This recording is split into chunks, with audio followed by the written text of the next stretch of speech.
Hey, what's up guys? Ito na yung next day, second day.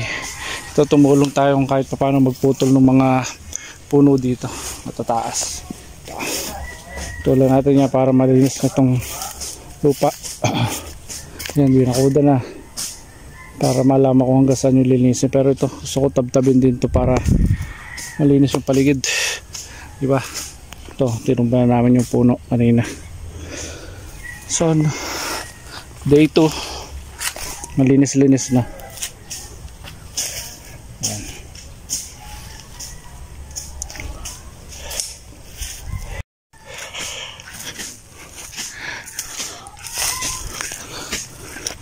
Ang aking tropa si Laiko.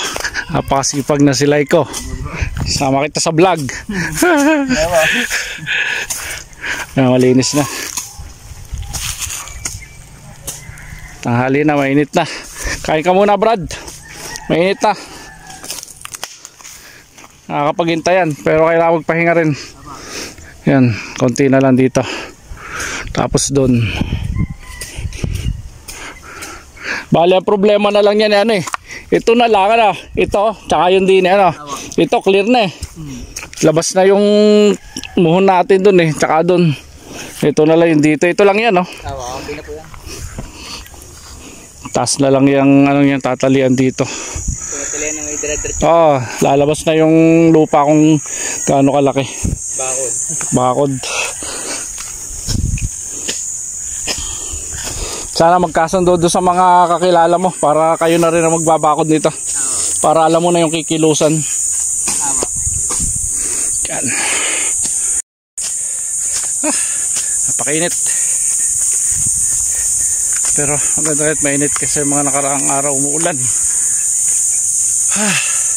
O diba? Tahimik. Hindi ko alam kung nasa na yung anak ko. Nag-aaral magmotor. Siyempre may court, ring, doggy. Hi doggy neighbors. Ayan anak ko. Yan. Nag-aaral siya magmotor. Hi! Ikot-ikot. Nag-aaral kasi. Ganda dito subdivision to. Yeah. Ito, tabasan na dito. O, konti na to.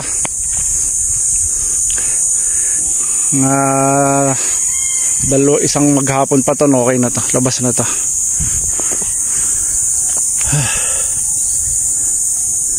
Diba? Malinis na to.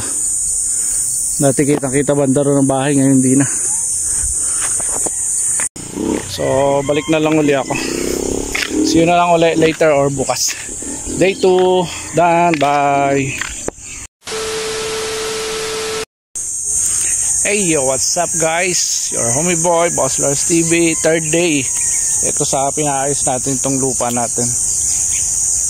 Siguro hindi pa medyo tapos eh, pero malaki, nawala dito yung malaking puno. Ito na tayo, yan. Yung malaking parang damo. Dito yun eh. At least nawala kasi mula doon hanggang dito pa yan eh. Tatabasin pa niya dito. Tabasin pa niya dito. Ito, naayusin pa niya to. Tapos hanggang doon. Doon hindi pa, medyo hindi pa tapos. Siguro kasi umulan. Lakas ang ulan, no? Basang-basa yung pisngi ko.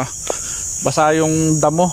Lakas ng ulan kasi kanina. Kasi usapan namin, i-clear pa rin niya itong mga damo na to eh. Clear niya, tatapon niya doon o kaya bandar yan. Pero mas maganda doon, tapon niya doon sa kabilang daan.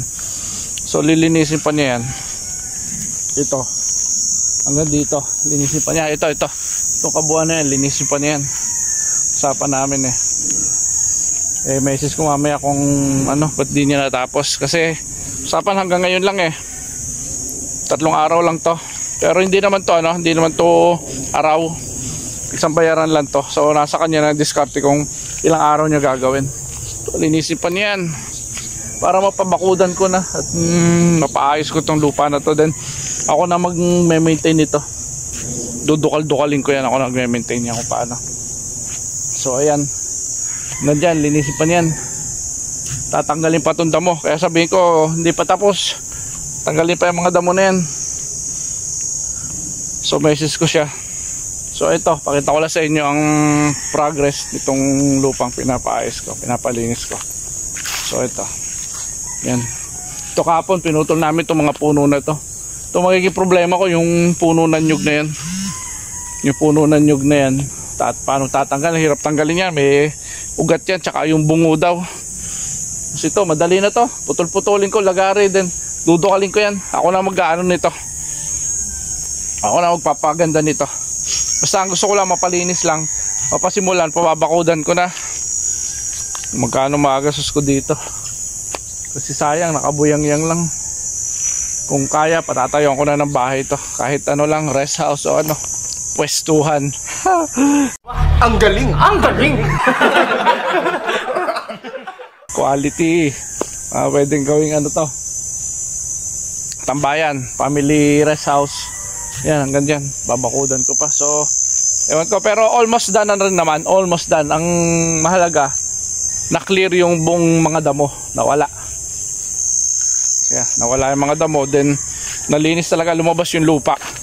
Halos ano rin naman, oh, tab-tab talaga. Magaling yung bata. Mabait pa. Hindi ko lang alam kung nasa na yung gamit niya. Kasi kung nandito, tatab-tabing ko pa eh. Siguro dinala niya, inuwi niya. Wala yung sako eh. So, update ko na lang kayo. Following day, maybe tomorrow, pupunta rin ako dito. Pero marami pa akong lakad eh. Pero pupunta ako dito kasi nga sure nandito bukas yung bata. Ganda nito, hindi niya pinutol tong puno na to. Guys, sabi nagugulay daw to, di ba? So ayan, wala ako yung lupa na yan. So update ko na lang kayo kung paano pag nilinis to ha. See you. Nga pala service ko, si Bit, pinaayos ko para may service ako. Na-stock na siya ng mahigit sa taon eh, di wala kang gumagamit. So service na rin yan. Sige na, see you. Boss Lars CB. Hey yo, what's up guys? Nandito na tayo pang, actually kahapon tapos na to, pa 3 days, pa-4 araw ngayon. Binisita ko lang tong sa lupa kasi tapos na rin naman to kahapon, panabayaran ko na nga kahapon.